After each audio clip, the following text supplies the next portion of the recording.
என் அன்பானவர்களே, கர்த்தருக்கு ஸ்தோத்திரம். நான் அமர்தி மக்கி.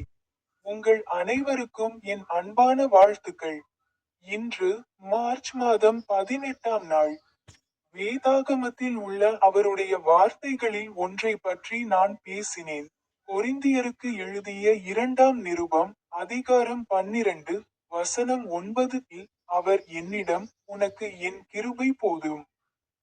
ஏனெனில் பலவீனத்தில் என் வல்லமை பூரணமடைகிறது என்றார்.